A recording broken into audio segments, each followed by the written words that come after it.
What's up, everybody? Welcome in to the Nightcap, presented by Iowa Distilling Company. I'm Matthias Schwarzkopf.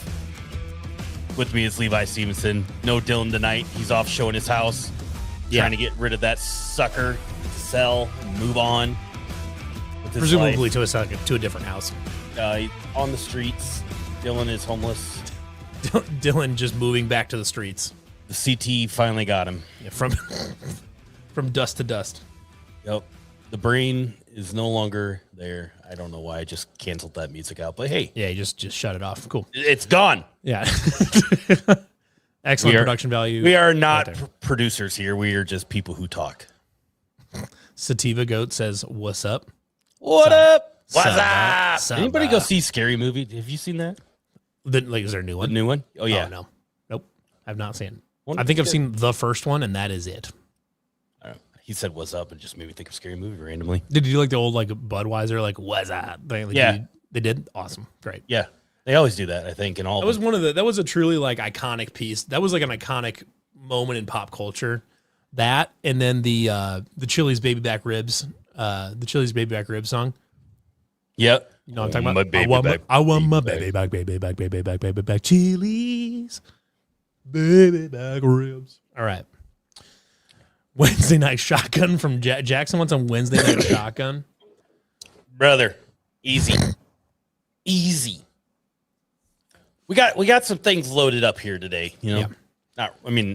Sort of, but not really. But it's all quiet on the Western Front, as they say. We got when's fall camp start officially? How long we got? I believe it's the week of August 3rd. August 3rd is the Monday. I think the first media availability is the 5th, so it's probably the 3rd or the 2nd, I would imagine. So we're inching closer, so we'll hopefully have some more things to talk about as this thing rolls on here. But yeah, we felt the need to get on here and at least do a podcast. So here we are. But we're gonna start with Jimmy Rogers though tonight, because the funny thing about everybo's seen the video circulating of Jamie Pollard. I'm going to play it here shortly, but in our Slack 2 weeks ago, when the coaches poll was announced and Iowa State had won first place vote for the Big 12 title game, Levi goes, "God, if Jimmy Rogers voted for himself, that's going to fucking rip." Well, it turns out he sure did. Sure did. So I think I said it was if we find out that Jimmy voted for what Jimmy was the vote for, I would say that's going to get a big hell yeah from me, and did. So I'm going to play the Jamie Pollard stuff. I do have a clip from the coordinators' interviews today from CW. So if you guys haven't listened to those podcasts with Roll and Babbitt, go ahead and get those listened. But I do have a clip from Babbitt later that we can. He just talks about stopping the run and the difference between the 4-2-5 defense versus the guys that played in the 3-3-5. But we'll dive into that a little bit here, and then we'll just maybe talk some SEC stuff. But first, we're going to play the clip from Jamie Pollard on 365 Sports from yesterday. The guys down there have a good show, so he's been on there quite a bit. But it was just really fun to, something to give us some hopium as we go into the season here. The 16 Big 12 coaches, who's going to be in the championship game? And they got to Jimmy last. And when they asked Jimmy, his question was, how many coaches picked themselves? And the interviewer said only 2. And his response was, do you find that fascinating that 13 Big 12 football coaches already don't think they're good enough to be in the championship game? Whoa. Yeah. He said, put Iowa State down for being in the championship game. He said, because brother, I'm not going to stand in front of my team and tell them I believe in doing something if I didn't even vote for us. He said, they're smart enough that they'll go, Coach, Iowa State didn't have any votes. Did you not vote for us? And I said to him, well, you could just say you couldn't vote for yourself. And he goes, Jamie, they're smart. They'll go, Coach, there's 16 votes and we've got 0. So he said, I'm voting for Iowa State because if I'm going to stand in front of my team, I'm going to make dang sure that they know I believe in them. Hell yeah. It's awesome to like. It's awesome. Oh, a question here. Why was Jamie gonna? So 365 Sports started out as like it started out as a Baylor thing, but they've since evolved to just a Big 12 coverage network that just also has a Baylor show. But anyways, like it's kind of funny because I think our brains got so hardwired to coach speak under Matt Campbell that like we just like you're just used to hearing that, you're used to thinking that way. It's like, oh, we're gonna vote for like it's the old Bill Self vote for somebody other than Kansas, where it's like everybody else voted for Kansas, and the one vote that's not for Kansas was always Bill Self. We got used to that, everyone just doing the Bill Self vote. And Jimmy Rogers like, that's silly. Why would I not think that we're gonna make it? Like, if like and when you sit back and take 2 seconds to think about it, he's exactly right. Like why wouldn't you vote for yourself? And like if you have no confidence that you're going to win the conference, then like what the fuck are we even doing here? Like if you're not even going to try, you don't even believe you can. Like what are we doing? I think the old everybody's the thing that everyone's like, why would I vote for myself? You know, it kind of seems like a homer pick. You're just doing that kind of stuff. Like I understand, whatever. I get it, but we get it. But that's also like, if I could just vote for yourself, just right. Which would, if everybody did that, it would make the poll completely pointless, and which it is pointless in its own regard, anyways. Because we've seen many times where, like, you know, an Arizona State was picked last and then won the whole damn thing, and then, you know, shit like that happens all the time. But I do appreciate it from a standpoint of where, you know, the fan base has some expectations just because of what Iowa State has become, but they're also like cautiously optimistic in their predictions when they say that. Cause like, you know, you see it from all over. You see people saying that we go 3-9 to 4-8, 5-7, whatever it is, 6-6. You know, a lot of people would be happy with 6-6, but you know, to instill that belief as a mindset, you got to go in no matter what the circumstances are.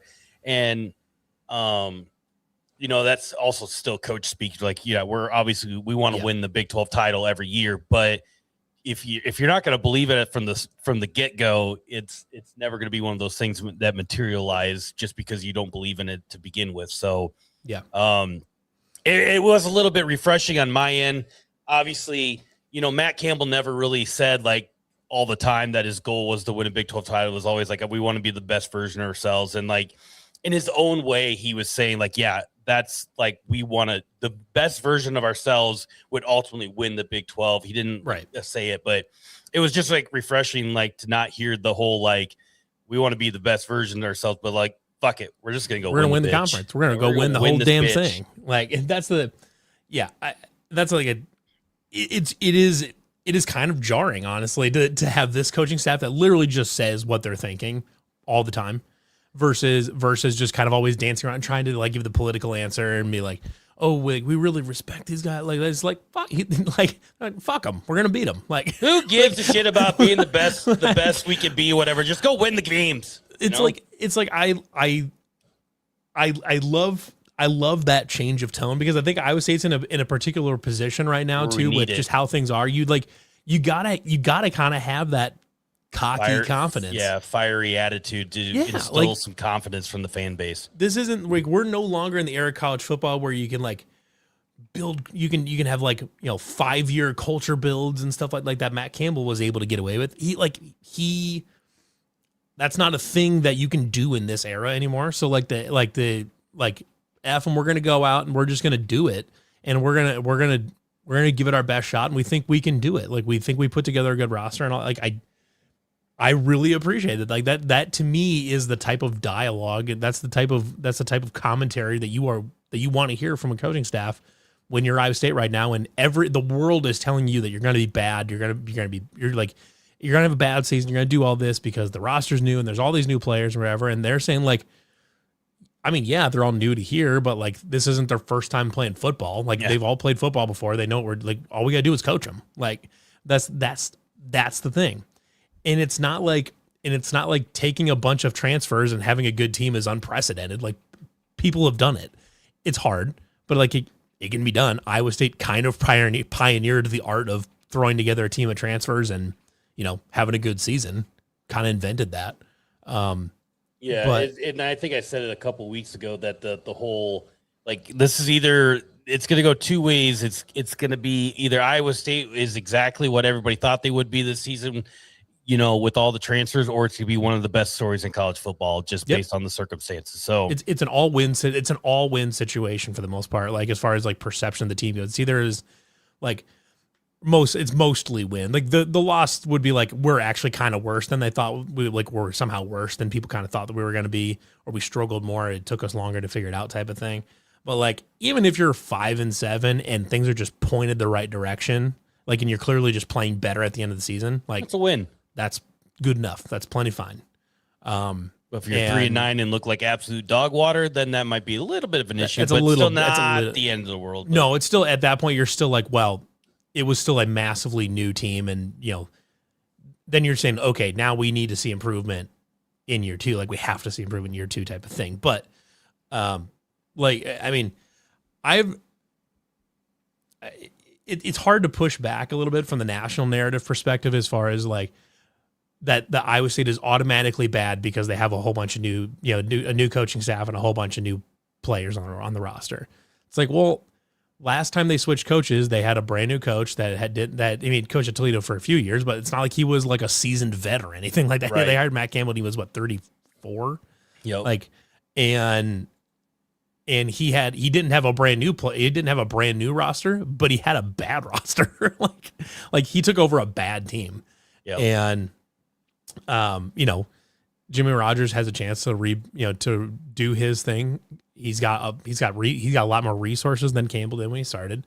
He's got a whole bunch of guys that have played FBS football, played Power 4 football. Like this is not like this is not just your run of the mill. Like we're just going to cobble together a team and see what happens. I mean, they got good players at a lot of positions. Yeah, good players, but it's also with a little bit of a mixture of cobble something together and not like a hopeless way. I say that it is because you only have a certain amount of time to do it, so it does feel like in the rush of it, it's like a cobble thing. But it's not like they did do some due diligence as much as they could on these guys, and obviously some of them are flyers with injury past. Like a Jake Taylor. From Oklahoma, he did have knee issues, but he also was one of the higher rated recruits going into Oklahoma, just couldn't stay on the field. So there's players like that the cobbledness feel of it is because there's flyers on them, but they just haven't played to as many games just yet. But if they pan out and you get an All-American, or all Big 12 tackle out of the deal just because he stayed healthy, hell, that's pretty cool. Yeah, and so that's why the whole we have 80 new players thing is it's unique if you're geared towards how to build a football team in 2015 or 2012 or something like that. If your mind is still geared toward that's how to build a football team, then yeah, it looks weird from the outside in. You're like, what the fuck? And I think it's important to and the national people aren't really going to do this, but us as a Cyclone fan base and people who report on the team can look at it this way because we know more about it, what the makeup of the team is. But if you break down the team offense versus defense, there is a ton of proven dudes on the side on the defensive side of the ball because the guys that played at Washington State that have done it against the Auburns of the world. And I know Auburn wasn't a world beater, but there's still a lot of great talent on that team playing in the SEC. So they've proved it against high quality teams, have done well against high quality teams. At the offensive side of the ball is a lot of, we've talked about it ad nauseum really on this, on pretty much anything, but a lot more to be proven there, obviously, than in the defense, which is, it's good to have at least one of those things. This side of the ball is you can hang your hat on the defensive side while the offense figures it out and tries to find their feet. Well, and you have at the most important position in sports, you have a very seasoned veteran that has played 1 million snaps of football. Yeah, in college, has had his fair share of some struggles, but it's also a lot of it could be due to the talent that was on Arkansas State, talent scheme, all that. Yeah, so there's some of that too. But a guy that has taken snaps in meaningful football games in the FBS level. Yeah, absolutely, and that's why it's kind of funny because you look at it from a football perspective, it's we replaced 80% of the roster. But then you look at a basketball roster and they replaced 80% of the roster every year and nobody blinks an eye. Iowa State had what, 4 returning players from last season, and nobody cares. Like, now granted, you're bringing back some star players versus bringing back like depth pieces, but like if you can replace 80% of a basketball roster every season and be good, which, you know, most of the top programs are anymore because guys transfer out or the guys go pro or whatever it is, like you're keeping, if you can keep half of your roster in college basketball, you have a massive amount of returning talent. Mm-hmm.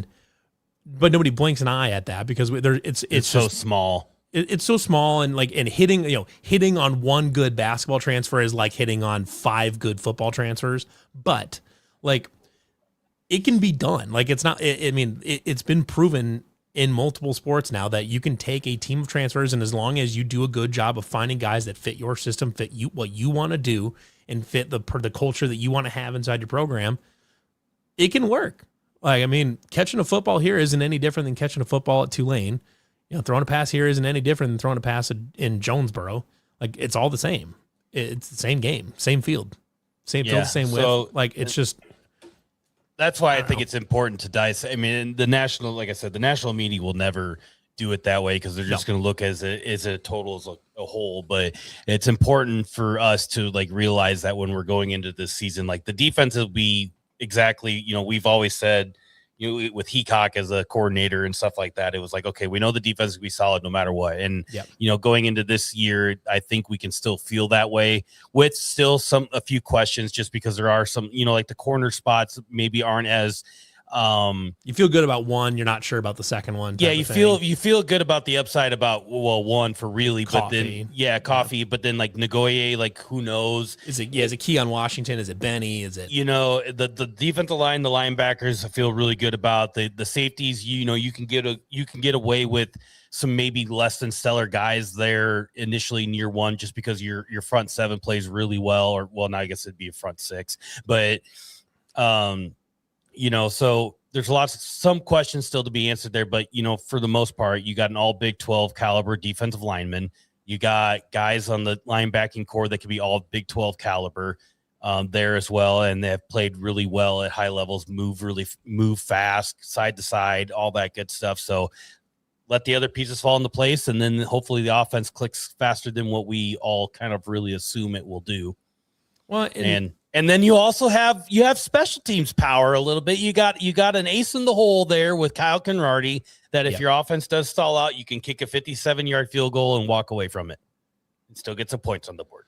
Well, and having the ability to, you know, if you can get a stop, take over the ball at the 40, get a couple first downs, and maybe you stall out on the 35 or the 40-yard line, who gives a shit? Automatic take your 3 points, just take your 3 points and move on. Like it's. You know, I Not think fully automatic, but fully, you know, pretty close. Yeah. So, you know, it's kind of a, you know, I think they're in a good spot. I think they're not getting enough credit for the kind of roster building they did. And it's only because a lot of people just don't know the players on the roster. And I guess that's fine. But just because you don't know the name of the player doesn't mean he's not any good. And we're still, you know, as we go through the non-conference game, we're still really not going to know, because there could be guys that'll be moved around and all this. You hope it's not like in really important positions like quarterback and stuff like that, but there's going to be guys coming in and out at wide receiver. I mean, we don't know what the running back depth is going to really shake out to be. We hope the offensive line is, you know, the ideal thing there would be the guys come out of camp and that's your 5 rolling through the season. But if guys move around there too, I mean, that's probably to be expected in year one, but you know, that front 7 defensively, you hope that they're pretty well solid and a good rotation there. And some guys emerge that are deeper down the depth chart there. And then hopefully we, you know, the secondary just shakes out and it is, I'm not expecting them to be world beaters in the secondary, but just be solid enough to complement your front 6. Yeah, and the good thing is that you have a defense that you feel confident leaning on for the first part of that season. You can just sit down and you can just do your job, just on offense, run the ball, you know, get downhill, pick up first downs, keep the ball moving, and just get points wherever you can. Let your special teams and your defense. We're going to be playing Iowa Hawkeye football for a little while. It's funny you say that, because somebody was it was a couple weeks ago when they were talking about like the weights of the players and stuff like that, how, you know, Jimmy's philosophy and Babbitt's philosophy is like have more speed rather than bulkiness on every position on the defensive side of the ball. And then I saw Iowa fans were like, well, we're going to have a cakewalk with that because we're going to be so much bigger. Well, I mean, look at like the navies and the armies of the world who are always consistently 30 to 50 pounds lighter than their opponents, just because that's just how it shapes out to be when you're in the military academy. You're fucking doing a bunch of other shit that leads you to be lighter. But leverage, no matter the size, always wins. So if you're playing with good leverage and good gap integrity, it ain't going to matter how big like an Iowa offensive line is. And obviously, you know, like an Auburn or an Ole Miss of the world against these defenses that Jimmy Rogers has tossed out there have always been much bigger than these guys, and they held their own in those games too. So yeah, size is whatever, leverage, low man wins, as they say. Low man wins. Well, and the funny thing too is, you know, when you have a coaching staff that is, there were all a bunch of guys that played, you know, FCS football forever, or, you know, in the case of like, you know, I can't remember when South Dakota State came up to from D2, but like South Dakota State used to be D2. I think size Jimmy differences there. Yeah, their size different. They're used to playing as undersized players. They're used to using. I think they would have been FCS when Jimmy Rogers played at SDSU. I think he was part of the transitional teams from the D2 to FCS. He was one of the first ones there. Okay, yeah. Playing. Sure. Yeah. So, you know, that's you have a coaching staff that's used to being the underdog, that's used to playing with leverage. You know, the last time Jimmy Rogers went into Kinnick Stadium, he took a South Dakota State team in there and you know, they lost 7-3. Hell yeah. Which, you know, you got to respect, you got to have some cojones to go in there and just, you know, get in the mud with Iowa and Kinnick and get us in a real position to win that game. I'm going to play the Babbitt portion here from Chris Williams, and then I got Roll's clip here too. So yeah, like you said, I think at the beginning of this, if you guys haven't gone and listened to these, it gives you some nice perspective of what these guys really are trying to lean on their perspective sides of the ball. But we'll go with Babbitt first, and then we'll go to Roll, and then we'll I'll just play both back to back, and then we can just take it from there. 12 did kind of shift and went to the 3 down, and that's what you just talked about. It was a great change, and they've played really good defense here in the past, right? I'm excited to continue that and more on, right? So there's nothing against what has happened here. Absolutely. But there's no doubt that you have to stop the run, and I am a believer. Coach Rogers, our staff, our players now buying in, are believers of a 4 down stopping the run. And at the end of the day, I feel that we fit in because that's first and foremost what we will do is stop the run. And then based off of that, getting after the quarterback with a 4 down rush. We will blitz, we will pressure, we will bring 5, we will bring 6. But at the end of the day, our D line has to get home. And I think to play great defense, we're counting on with our scheme and our belief in what we do, that our 4 D linemen will get home. And then the change-ups will be pressures. And then based off of our scheme, I think that, with what we do, we're able to have a lot of help in the back end and switch that up. Who is helping, who's in coverage, protecting each other in space, still out of a 4 down look and not having to drop 8. It's not something we do very often. I'm very confident that with what the conference has, which is a lot of 11 and 12 personnel teams that are running the ball, RPO game, they're going to open it up in situations and throw the ball. But, we're going to need to trust our guys and our personnel to play man and be great in zone defense. And so I love our scheme. I believe in it wholly, and I'm very confident that we'll be able to go into the season and execute at a high level. And there'll be learning curves, I know, but continue to stop what we need to do, which is the run first, and try and manipulate a team to be one-dimensional. Love it. All right, now we got Tyler Roll here, and we'll he's got to be able to adapt and adjust to your personnel, because if you don't, you're just being stubborn. And you're not putting the team in a position to have success. So, like I talked about it from in 19 at North Dakota State.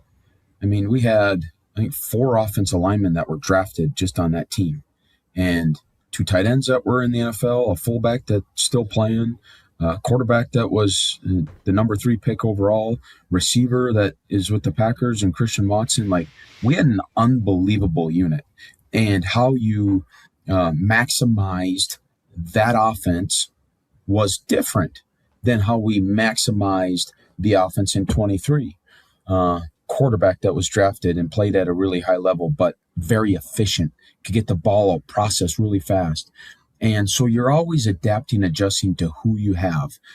But it also goes into, what's the defense doing to that personnel grouping that week? What are you able to go and attack? Who are the people? So even from a week-to-week basis, you may say, we're going to get 22 personnel. We're going to run the ball.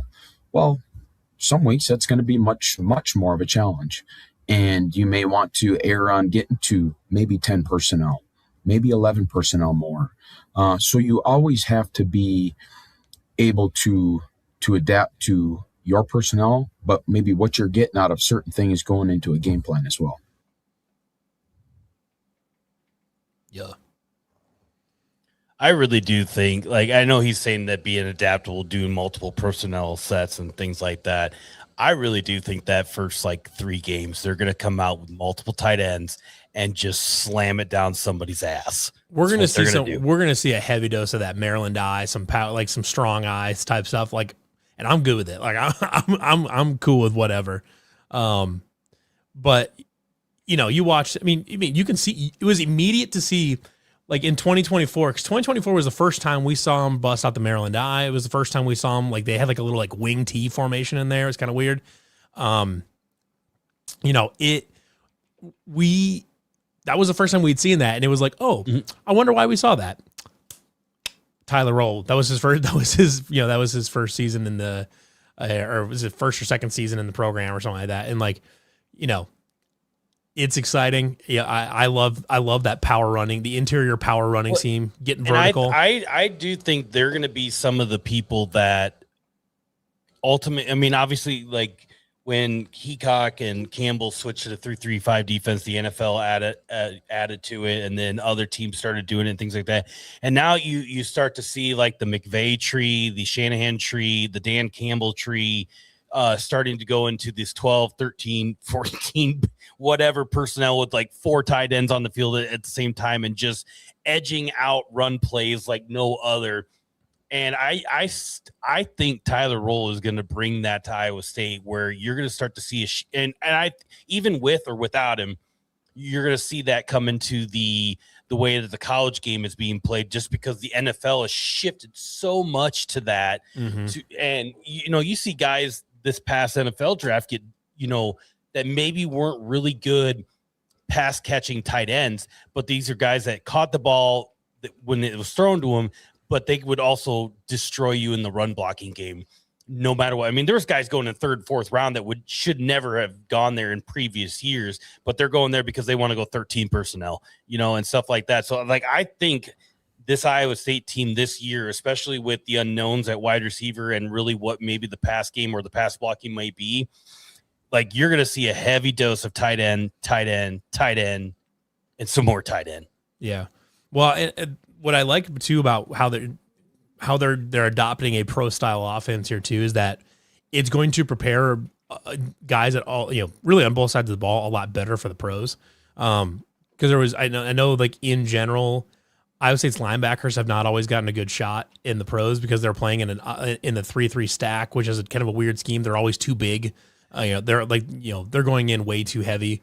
You're having linebackers now that'll play closer to an NFL weight at a weight that they can be at in the NFL. They're going to be playing a scheme that people in the that NFL teams actually run. And now you have in the offense, you're going to have guys coming through with skills needed to jump into. I didn't even really think anything of the tight end weight, or not tight end weights, linebacker weights until this previous offseason for the NFL, because I hate to just keep bringing up the Bears, but I'm going to, because it made me think of this. But so everybody knows who Tremaine Edmonds is, played for the Bills, played for the Bears, really been all pro linebacker, really good tackler, all this other stuff, has played a long time, still really young, has a lot of good football, but he's a big dude. And the Bears basically said, adios, amigo, because you're too big. We're going faster. So I'm like, okay. It was a little bit odd to me because you're getting rid of an all-pro guy, but you think about getting speed all over the field just because of what you need to do. And then it didn't really click until I heard these guys start talking about the weights and the speed of the NFL of the linebackers. I'm like, okay, now it's starting to make a ton more sense of how they're like, forcing this thing and getting, you want speed all over the field, but it made more sense that way. It was like, oh, you got this big dude that can cover anything and can tackle like no other, but he's not fast enough. So adios. Yeah. Well, and that's the thing too, is like the days of the 250-pound linebacker in the NFL are pretty much gone. You're not going to see a Ray Lewis anymore, where it's just a massive human being sitting in the middle. Brian Urlacher is slower than molasses. You're not going to see any of those guys anymore because everyone's going speed heavy, and Iowa State is evolving with the time. At the time, with the 3-3 stack did what it needed to do for a long time because it needed to slow down air raid offenses. We're not running air raid offenses anymore. We're running power spread schemes with some more vertical running and lots of mesh stuff. And you need speed to deal with all that.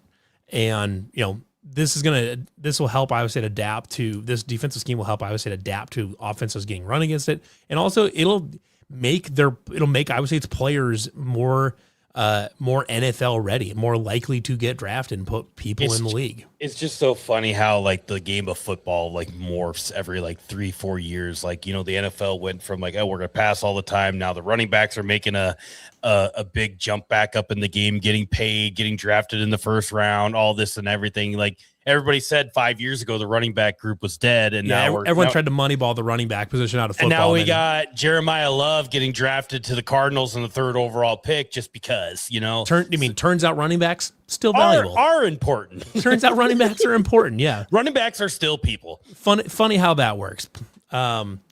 What's next? We're going to go 13 personnel, and then we're going to go back. Watch the wide receiver is going to be the next position to get phased out. It's just going to be running backs and tight ends. And then we're going to come right back to it again, and then it's just a never. Because receiving tight ends are in vogue now because of like Travis Kelce and Well, the NFL talks about more. George Kittle. Oh, yeah. Travis Kelce, George Kittle. They have their tight end and stuff like that. So like, and lots more schemes are going to 12, 13 personnel more often. So like they're trading out receivers to put more tight ends on the field. They had, I think this year at tight end they had 85 tight ends, and that was the most they've ever had. Obviously, the tight end U is really short-lived at this point, but they had 85 tight ends there. So if you think about it, 32 teams, so you had 2 per team. But then they also had Kyle Juszczyk from the 49ers there teaching guys how to block because he's a fullback. That's what he does in the Shanahan offense. So they had more emphasis on blocking at tight end U than they have ever had, rather than running routes and things like that. So, right. But now, thing. There was a long time though. The tight end was kind of like this forgotten, like this kind of just a wide receiver. They were just but they were like, even before that a little bit, they were kind of just like a discarded position for the most part. It's like, if you got a great tight end, go for it. But like nobody cares about it. Like if you got a Jason Witten, awesome. Are you going to like prioritize getting him involved in the offense? If you don't, not at all. And then you had like, Greg Olsen come in the league. Then you had Travis Kelce, George Kittle, all these other guys started morphing the position. So then Mark Andrews. Could play. Yeah, Mark Andrews. They could play wide receiver too. Cool. Mm-hmm. But then they're like, also, you know what else would be cool if they could play wide receiver and block? Well, okay, these guys can do it. Now the wide receivers should be able to do this. So now they're talking more about wide receivers blocking than they ever have. So if you can't block in the NFL playing wide receiver, you're not going to see the field. So it's just fascinating. It like the football play style tendencies are just a dog chasing its tail all the time. Yep. Because as soon as you're going to go heavy, that looks cool. Because you're going to go heavy blocking with these tight end, like you're going to go heavy wide receiver blocking and utility tight ends because everyone's trying to optimize the shit out of this.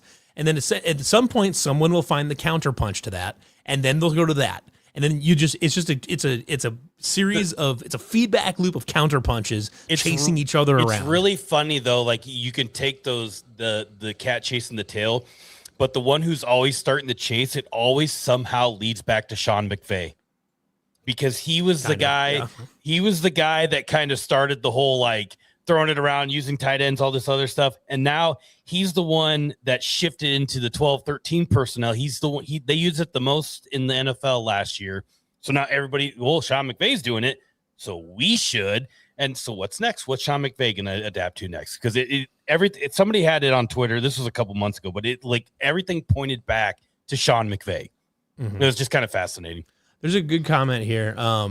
Actually, a couple of things. Matthew Cavins is in here in a couple times. One, we've been here for like we kind of never really went away. We took a couple weeks off there, but we've been doing like every other week. But now that we're like touching we're back August, we're back. If you need a deep dive on the roster, last week, so two episodes ago, Marchie Murdoch, Jordan Harris, and I, for the first episode of Down the Pipe for the 2026 season, went through it. There's a 2-hour-long podcast in the CF After Dark podcast feed for anybody that needs a deep dive on the roster. We go through position by position, talk about basically everybody that has an Iowa State athletics football scholarship.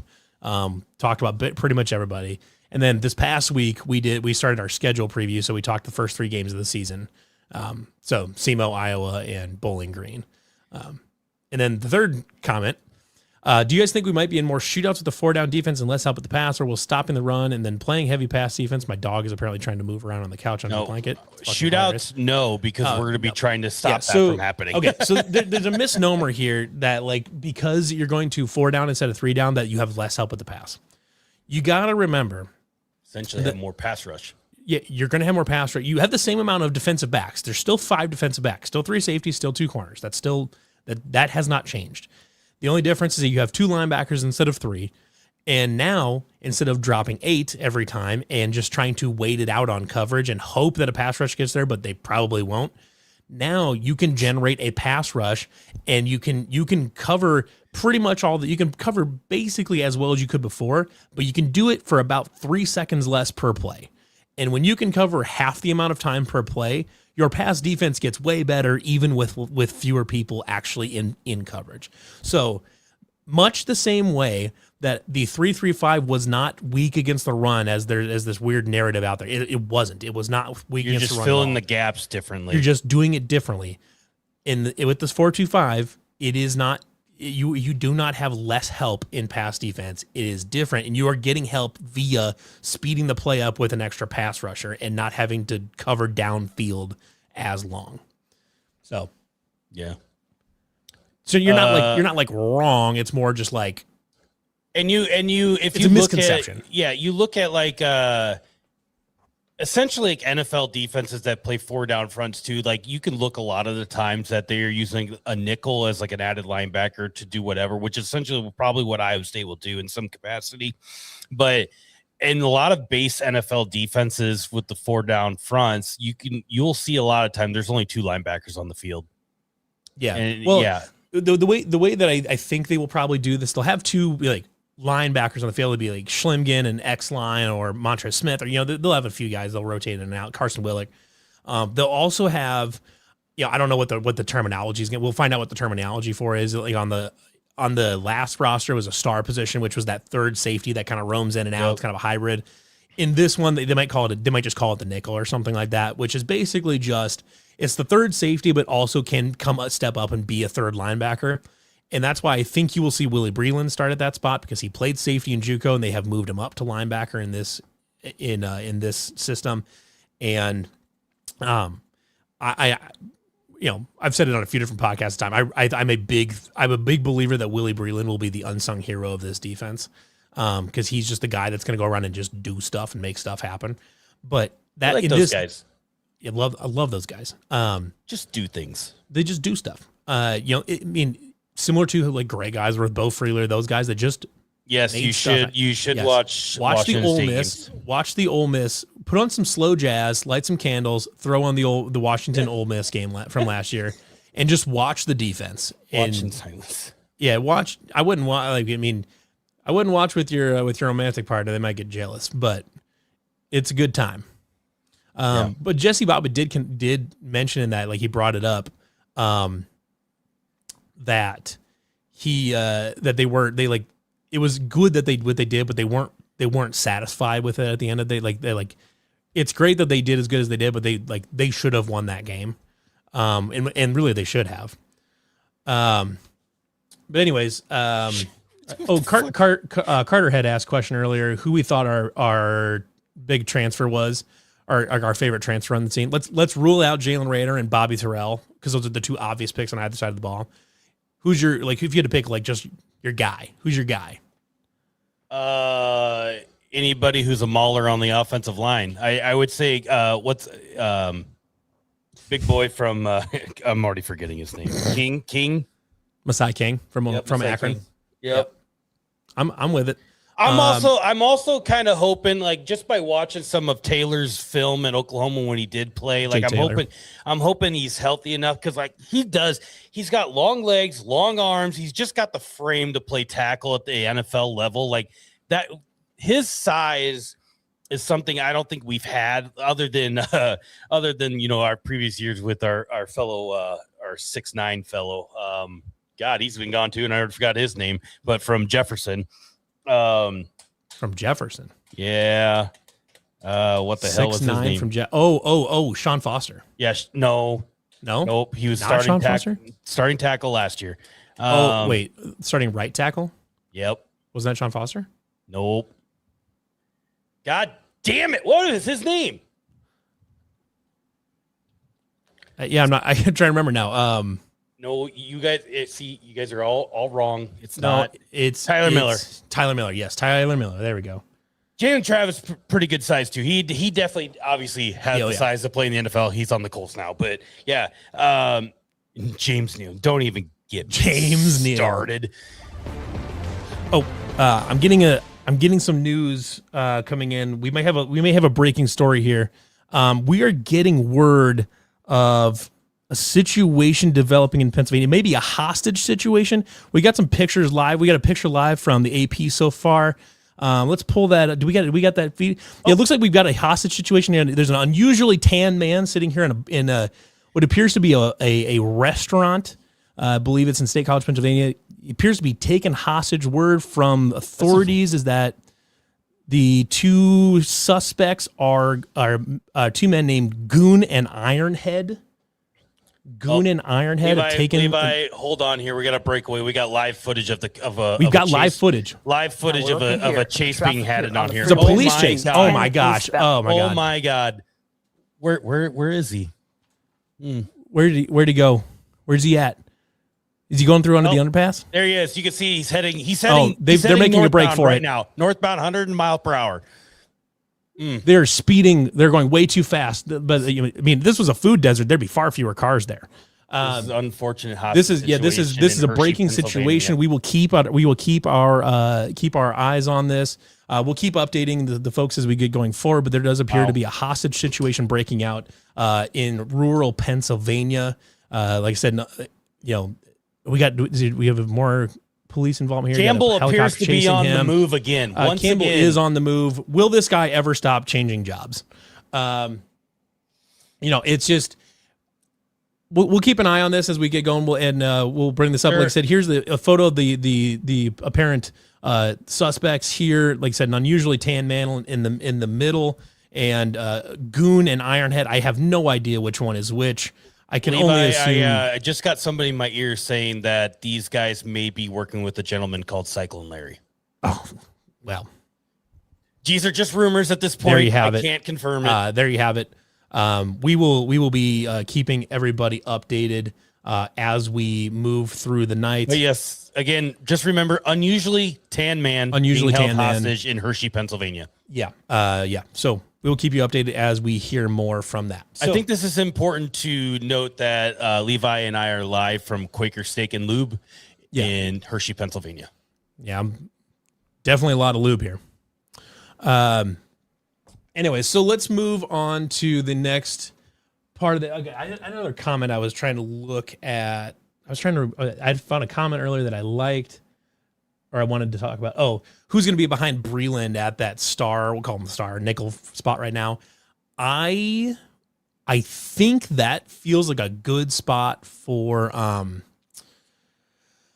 damn it, what's his name? It was I just had it in my head. Bo Goodwin. That feels like a Bo Goodwin spot to me. That's gonna be a lot this year. Fuck, what was his name again? The fuck is his name? That guy. Yeah, that guy. I feel like that feels like a Bo Goodwin spot to me, because it seemed like with the last staff, they never found a good spot for him. He wasn't big enough to be like a D end. He was a little bit too small to be a linebacker in that scheme, but like, I think he's athletic enough that if he can cover a little bit, Bo Goodwin could be a candidate to be at that nickel spot.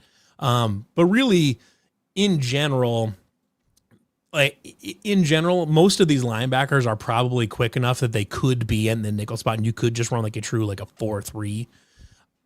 Drew Surges maybe could be there if they wanted to step up and put if you wanted to put Micah Harper and I don't know, pick another safety back there. I think you could probably pencil in Drew Surges as a backup for a lot of that safety spots. It doesn't matter which one specifically. My guess is he's a starter. Oh, that's true. Could too. Because Braden Alls being out, my guess is that your starting pair back there is Micah Harper, Drew Surges with Willie Breland at that nickel spot. I think that's probably what they'll do with that. We saw Willie Breland get that in the Austin. We talked about this a little bit earlier. I wouldn't look too much into that just because of the maybe the way that Arkansas State played, and also versus some of the stuff that he had around him there. He was the guy that had to do everything.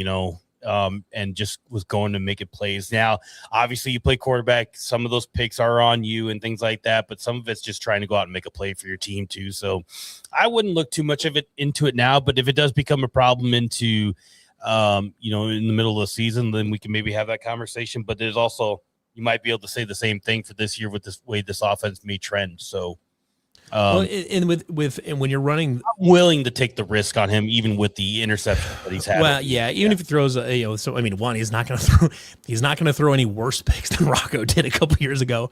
And he's mobile. He's a smart kid. This scheme will be friendly to him as far as finding him easy throws to make.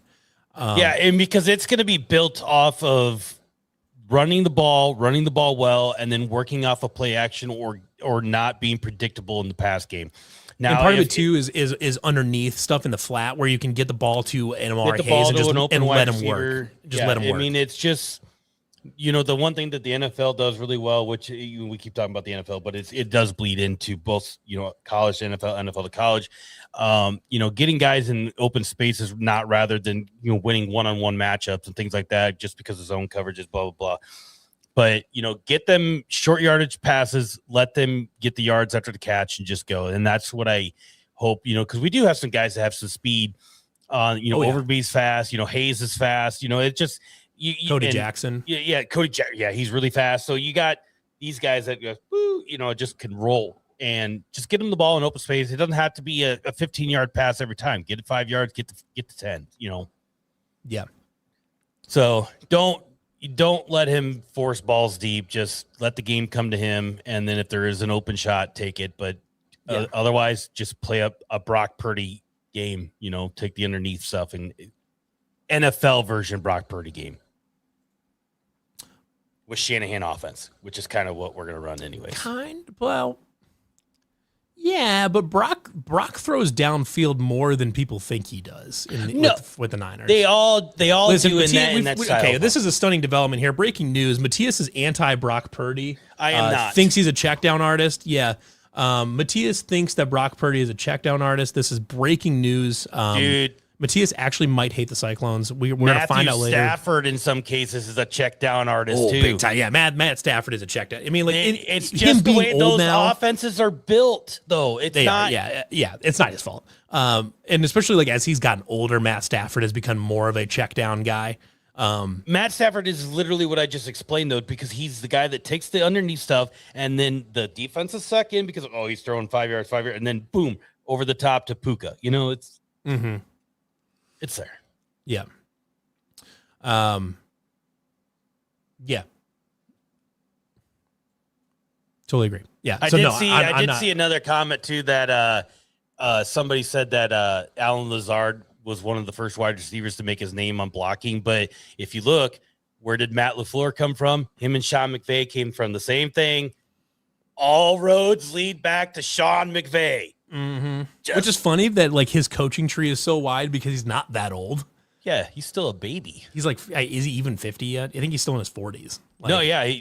And there was rumors that he was going to retire 2 years ago. Which is crazy. Like, because he's like, well, I already won a Super Bowl. Everybody copies me anyways. Fuck it. I'm done. Right. And now he's probably going to have Aaron Donald on the defensive line with Myles Garrett when he does come back in the middle of training camp. Like, that is happening. Like, it's pretty much there. You want a Puka Nacua? Get ready to learn Evan Boyd. He's your Puka. My headset just died. What the fuck? Your headset just died. Can you hear me? Nope. Cool. Yeah. So, anyways, it's Matthias's turn to talk right about now. Me? I can't even hear it. But cool. He just keeps talking. We're making adjustments. I know. Should have been making adjustments all these times. But anyways, you know, it makes sense to make all these NFL comparisons when you're talking about running a pro style offense, running your 4-2-5, which is a much more common set. You know, very few teams anymore run a true like a 3-4, like an old Wade Phillips 3-4. Nobody runs that shit anymore, or whatever. And it's just because it just doesn't. It's just not going to work. 3-4 really died, didn't it? It died. Like I can't think of a single team that runs it. Yeah, the Ravens were like probably the last one to hold on to it. And they weren't even using it like they haven't used it not recently. No. They were like the last one with when Terrell Suggs left. That was pretty much the end of it.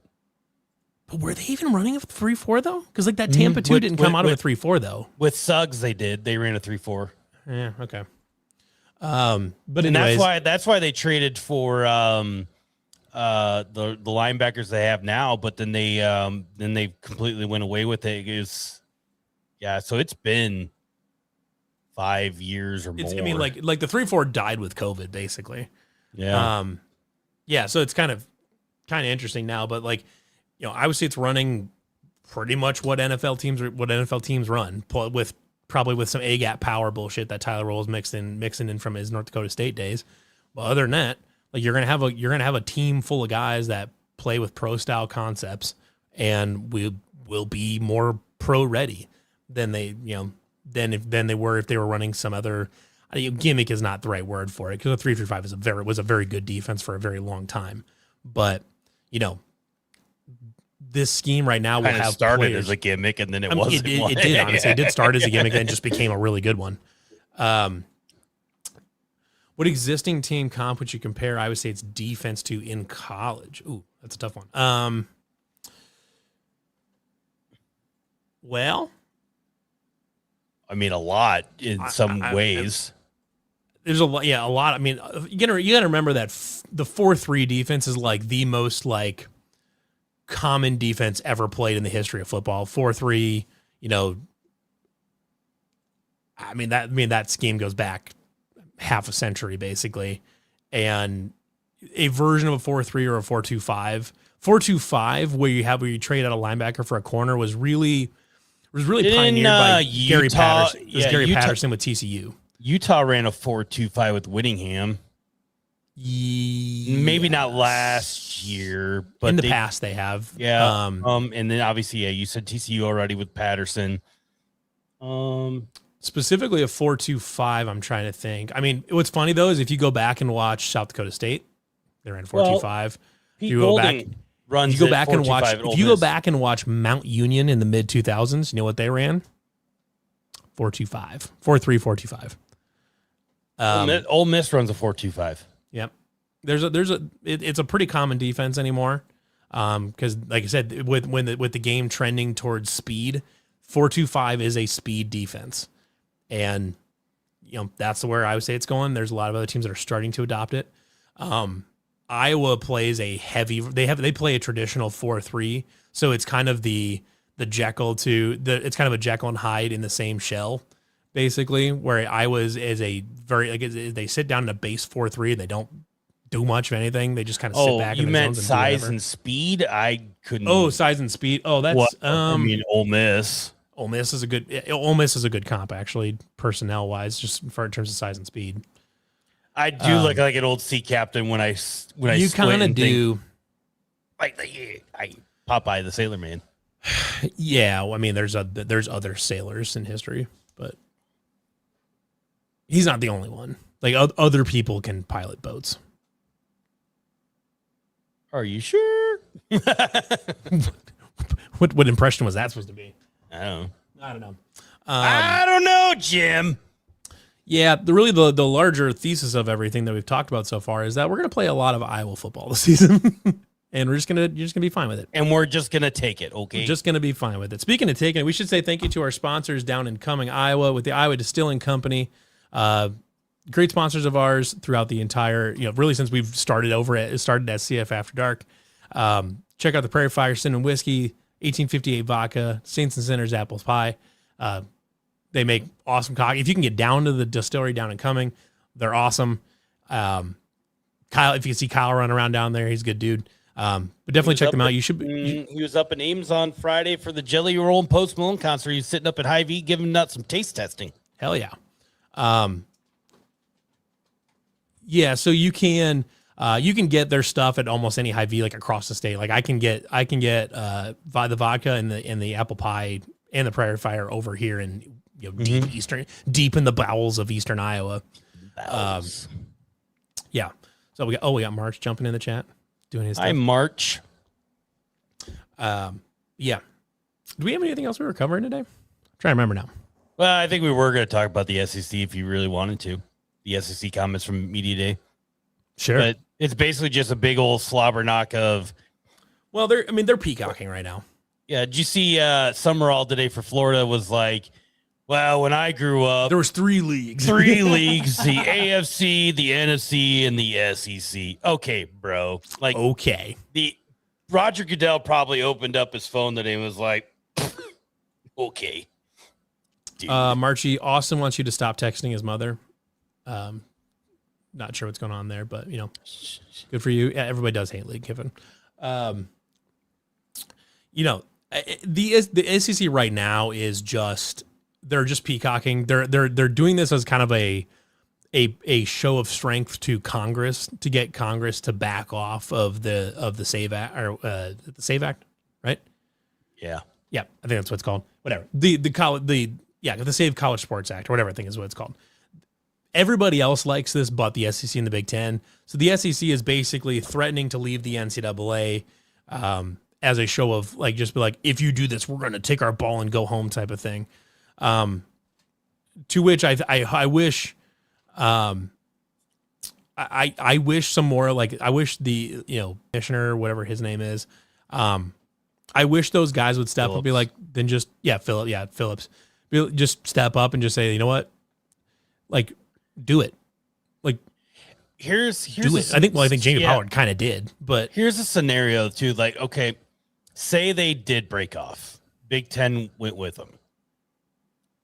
In a way, they could survive and be just fine. But like, do you think it's more likely that they break off and come back, or break off and it's done forever? Like the current commissioners will break off, but they will not come back because that'll hurt their pride. But like, say the commissioners change, that seems more likely that they would be like, this was dumb.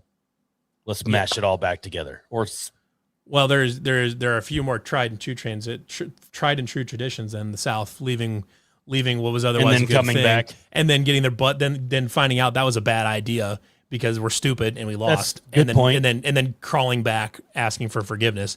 Very few more tried and true traditions than that. So, I think they will continue to peacock for a while. Eventually they're going to get their bluff called, and they're called where they're either going to have to just do it and hope it works out and hope it doesn't crater, or they're going to back down. I mean, there's enough fan support from both conferences to make it work in that regard. Like, the money will keep flowing. The TVs are still going to pay for it. ESPN is still going to shell out money for it. NBC is still going to shell out money for the Big Ten, things like that. So there's enough of that backing. But like, when the product becomes so watered down, because like, not even the SEC has won the national title in the last, 5 years? Or something three, like that. 3 for sure. 3 for sure. 3 for sure. Carter, I've been living in a lifetime of the Cubs sucking. I think yeah. So Matias, Cubs suck. How do you feel? They suck. Normal. I think Georgia beating TCU in 22 would have been the last SEC champ. Yeah. So I don't. Yeah, I mean, I don't think they're gonna leave. I think it's just a big like, hey, we're better than you, and we're gonna talk about how great we are compared to everybody else. And it's wild to me that the Big Ten doesn't try to throw their weight around more, because like Big Ten is a richer, better conference. It's a richer and better and deeper conference than the SEC is. They also have a bunch of schools, and their commissioner isn't like a giant dick.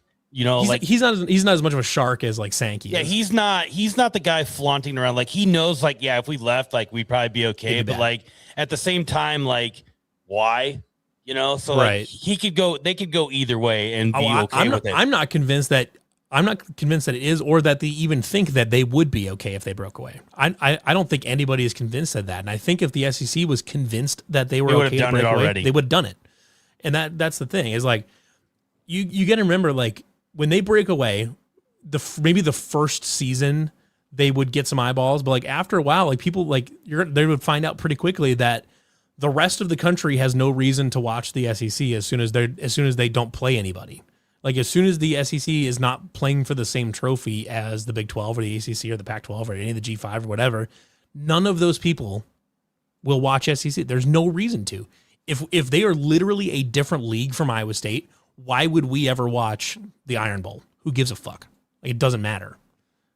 Like there's like, and I think you would have enough outcry from a entirety of a fan bases across the country to be like, kind of like the Brandon Sorsby thing, where everybody kind of unified for one common like philosophy on it. Like, you guys can't play him kind of thing. Now the SEC fans are gonna be like, yeah, we'll be just fine. Fuck you guys. Like, we're going to go away. But like, I think you'd have enough loudness from across the country of everybody else to be like, why? And then band together to not put eyeballs on that stuff. I mean, obviously there's enough, like I said, there's enough fans within those programs already to get enough viewership, but eventually, like you said, it'll die off. Will it die off? Probably. Yeah. Well, I mean, like the people that cheer for those schools right now they'll still be there. Like, they won't stop watching, but where the SEC dominates in TV ratings is because other fans of other teams tune in, and they tune in because, Clemson fans will tune into an SEC game because they're wondering, like, oh, if we can make it, well, maybe not anymore, but at once upon a time when Clemson was a playoff team, Clemson fans would tune in to an SEC game because they say, oh, we might see one of these teams in the playoff, or we might, we might want to, we have a vested interest in watching this. Or or when they were in the Big 12, a Texas or an Oklahoma fan might say, well, we might meet this team in the playoff, so we want to watch this type of thing. Or, the SEC benefited from fans of other conferences, or teams in other conferences, I should say. They benefit a lot from them also watching SEC games to see who they might run into in a bowl game or a playoff scenario or something like that. If you take it away where they're not even competing for the same trophy, what is to differentiate at that point? What is to differentiate the SEC from the G League? What's the difference? Nothing. There is nothing.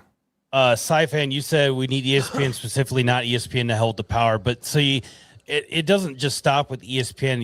Eventually, I think I said this a couple days ago in our Slack, but while it's ESPN now, like NBC is doing all they can to garner as much power in the TV rights world, and so is Netflix. Like, I think eventually, we're going to see a shift from ESPN over to an NBC and a Netflix, because Netflix wants more into this, and they have the capital to invest in this kind of stuff.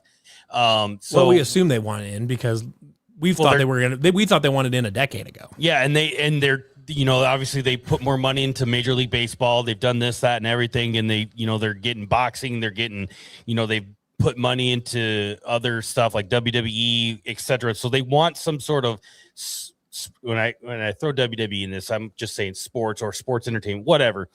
They want more into that. Obviously, they've dumped a ton of money in the NFL for Christmas games, now Thanksgiving games and stuff like that. So while the power is in the ESPN world now, it's going to move over to somebody else, and we're going to be fighting the same battle because they're going to take up the same And ESPN is in big financial trouble. So like I don't think it's a given that ESPN just lasts forever.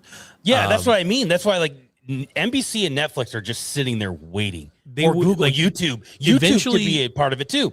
I mean, they're paying Pat McAfee $60 million a year.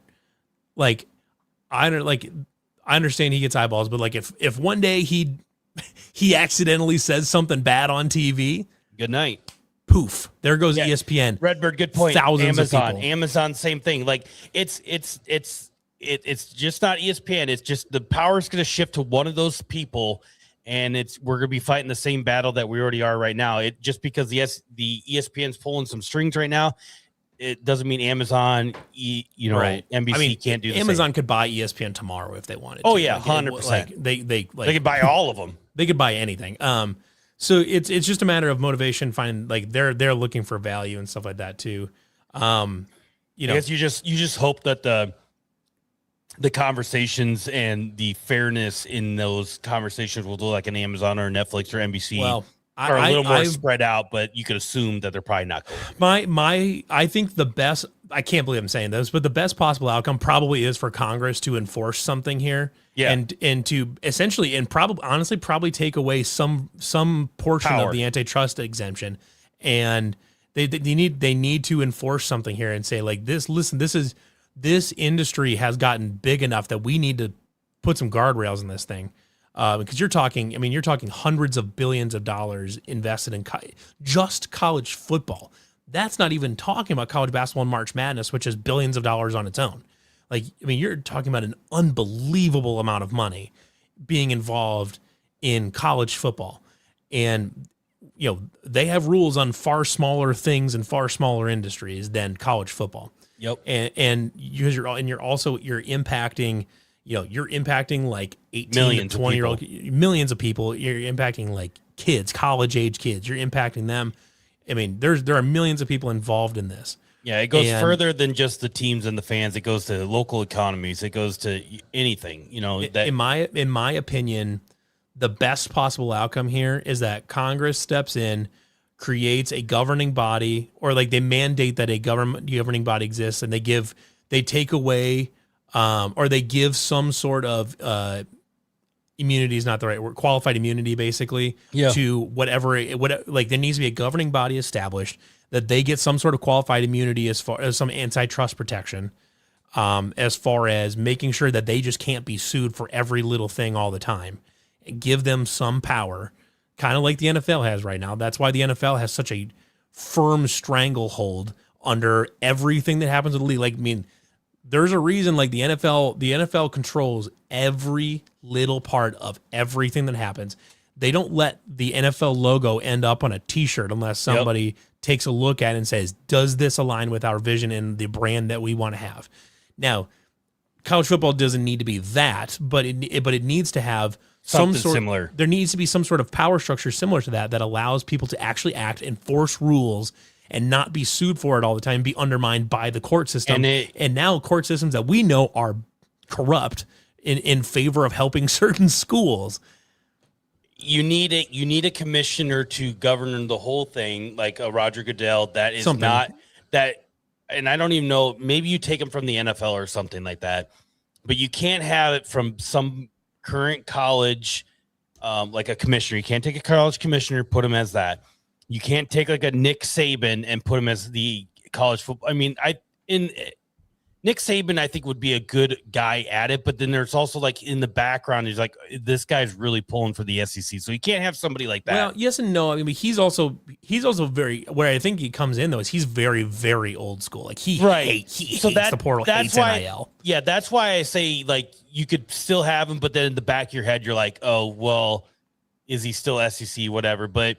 He's been very outspoken against some of the stuff that the SEC has said and things like that. So that gives the concern you with like a guy like him though is that he would not be forward thinking enough. He's old, like he's old fashioned. Which so you need somebody from the outside that's looking in that says, okay, this would work. Like probably like the deputy commissioner of the NFL would be perfect for it. And the other part of this is and part of that power structure, part of the antitrust thing is that they need that TV rights, broadcasting rights needs to be universal. It needs to be handled like the NFL, where it's one giant package and everybody gets a cut. I don't know if you can do the same cut, because like clearly Ohio State is generating a lot more value in this than pick one, Washington State. But like, so Roger Goodell's contract ends in 2027, and his second in line is Troy Vincent. I'm not exactly sure how old Troy Vincent's 56. So in theory, he's the next guy in line to be commissioner of the NFL. So that probably wouldn't bode well, because Goodell's 60. He's getting close. Yeah, they don't, when they extend his contract a lot, but they don't do it by a ton of years. But yeah, he's 67. So he's not like he's in there for a whole lot longer. Maybe 5 years. So it's there needs to be a governing body that needs to have antitrust and some level of antitrust exemption, and they need to not bring anybody from the NBA to be commissioner. Nope. Do not do it. I think you could even bring it in. You could even designate like 2 tiers of TV deals, basically, and say like, we're going to designate a Power 5 or Power 4, and we're going to designate a Tier 2. Like all Power 4, Power 5 teams get this amount of money from TV. All of the second tier gets this amount. Essentially, I mean, the NFL all get the same amount of money. They all do, because they're all the same equals in the league. But like, you could do the tiers, like you say. I think it makes sense to do the tiers, so you can differentiate the clearly, like, these teams are clearly getting the vast majority of the viewers for the sport versus so that way you don't have to have Kennesaw State getting the same paycheck as Ohio State or Michigan. I don't know if you can bring in somebody from the NFLPA to do it either, just because they're more focused on the player safety and that's player a labor rights. union. Yeah, that's not running a now if you have a college football players association, then maybe you can also involve the NFLPA in that type of thing as like you said, it's sort of like a deputy situation. But like, you would, because eventually you're probably going to have a setup similar to the NFL, where it's just a league commissioner, a league office that has pretty much unilateral authority, and a players association where guys can negotiate for contracts and all this. Because unfortunately, even though this basically started out as glorified PE class, we are no longer there. That isn't, we have passed that. I'm trying to find an org chart by decades. Like, you basically just got to go like, maybe you go to the board of directors. Well, no, that's just owners of the NFL, so never mind that. Which is sort of athletic directors, basically. Yeah, so like the athletic director, I think you could have a board of athletic directors, sort of like the playoff, or sort of like the NCAA tournament committee, like something like that, where it's like a rotating cast of athletic directors. Maybe it's like, I don't know, pick 21 of them or something like that, and then they vote on a commissioner. So you would basically have like the commissioner, and then like in this case, the version of the NFL owners would be like your league commissioners. So you got to have somebody who could deal with those type of people. And I don't know, Oliver Luck had failed at the UFL to XFL like 3 times. So I don't know. Yeah, you would need somebody with that kind of experience, like an Oliver Luck. You could find, and we may not have the name right here, but like, but the basic structure it seems obvious, though. A good start would be looking at the NFL for somebody to come in and be commissioner, because they are removed from the college game, know how to do what we think is right, and just kind of go from there. So I don't know. We'll see. A lot to be unraveled here. We'll see how much more the SEC peacocks here, as Levi says, but and then how much Congress really enacts this. I mean, hell, they're more worried about daylight savings time now than anything else. So let's just see where it goes. Yeah. And there's a lot of debating and a lot of congressional hearings to go over this. And we're years away from probably anything even really happening anyway. So somebody could just throw a pipe bomb into this whole thing and just crater before it even gets going too. Right. I don't know. I mean, I think there has to be a congressional bill to regulate this thing, because it's very clear to me that the conferences can't be trusted to regulate the sport. No, absolutely not. Like, if there's anything we've learned out of this, is that Tony Petitti and Greg Sankey should not be in charge of this thing. How do we make somebody disappear? Mercenaries. We got to call Goon and Ironhead.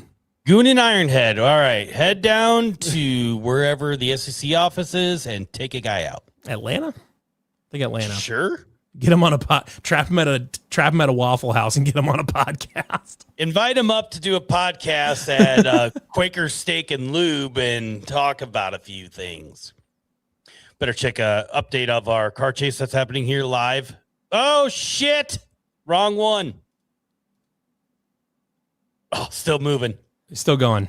Yep. Incredible. 90 miles per hour averaging here. Oh, we're up to 103. You see, we're over in that carpool lane, though. Oh. That's where like the gunk, that's where like the nails and that's where like the screws that fall off the carpenter trucks. That's where they end up out there. Wonder if we got Ironhead driving this thing or, Oh, no, that's the Goonermobile. Goonermobile.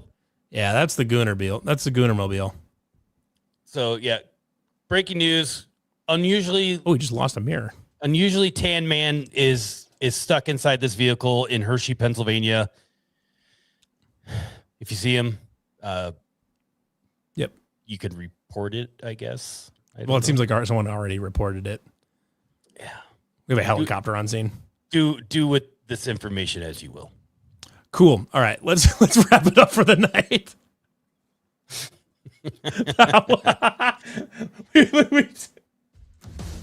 We were doing just fine. We ran out of gas there on the end. Ubin Cumming, Iowa. Absolutely. Make it happen. Thank you to our sponsors over at Iowa Distilling. Tomorrow, Jake and I are going to be at the Talented Tuscany for a Cycle and Gridiron Club event doing a podcast. So you will see more content with my face on it coming up soon. And then the plan right now is to have a draft tomorrow night, stat draft tomorrow night. So that'll be fun. It'll be a basketball draft. So everybody, thanks for watching the Nightcap here on CF After Dark. I'm Levi Stevenson. That's Missy Fartskopf. And we will see you guys all again next